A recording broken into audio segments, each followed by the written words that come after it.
ஓம் சாந்தி. கவலைக்கான ஒரு குறிப்பு. அடுத்த வாட்டி உங்களுக்கு வந்துட்டு உங்க வேலையில ஏதாவது உங்களுக்கு கவலை இருக்கு அப்படின்னா, ஏன்னா வேலையில வந்து நிறைய கவலைகள் இருக்கலாம் இல்லையா? ஒண்ணு ஜாப் செக்யூரிட்டி பத்தி கவலை இருக்கலாம். ஏதாவது எனக்கு வேலை இருக்குமா? இருக்காதா? ஒண்ணு. 2வது வந்துட்டு இந்த ப்ரமோஷன்ஸ் நம்ம உங்களுக்கு கிடைக்க வேண்டிய ஹைக்கு இதெல்லாம் கிடைக்கல அப்படின்னா, அது ஒரு கவலை இருக்கலாம்.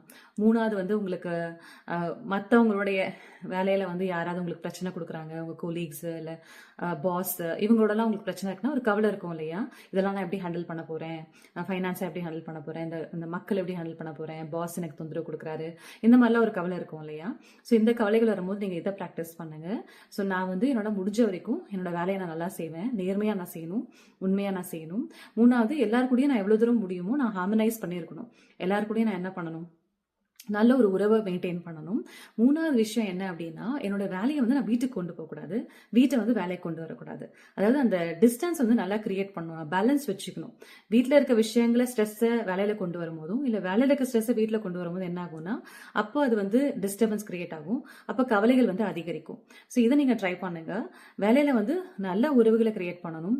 2வது எவ்வளவு தூரம் நம்ம பணிவை யூஸ் பண்றோமோ, ஹியூமிலிட்டியை யூஸ் பண்றோமோ, அவ்வளவு தூரம் என்ன பண்ணலாம்? வேலையில வந்து முன்னேற்றம் அடைய முடியும். இன்னொன்று செல்ஃப் ரெஸ்பெக்ட். நம்ம சுயமரியாதையில இருக்கணும். ஈகோல இல்ல, சுயமரியாதையில இருந்தீங்க அப்படின்னா, இந்த சுயமரியாதை பிளஸ் ஹியூமிலிட்டி. எங்க நம்ம மற்றவங்களோட ஹம்பிளா இருக்கணுமோ அங்க ஹம்பிளா இருக்கணும். எங்க சுயமரியாதையில இருந்து உங்களுடைய வேலையை நீங்க செஞ்சு அதை நீங்க வந்து கான்பிடண்டா பிரசென்ட் பண்றீங்களோ அங்க நீங்க வந்து கான்பிடண்டா இருக்கணும், சுயமரியாதையில இருக்கணும். இது ரெண்டும் பேலன்ஸ் பண்ணீங்கன்னா பல விதமான கவலைகளை வந்துட்டு வேலையில் நீங்க வந்து சமாளிக்க முடியும். இதை நம்ம ட்ரை பண்ணலாம். ஓம் சாந்தி.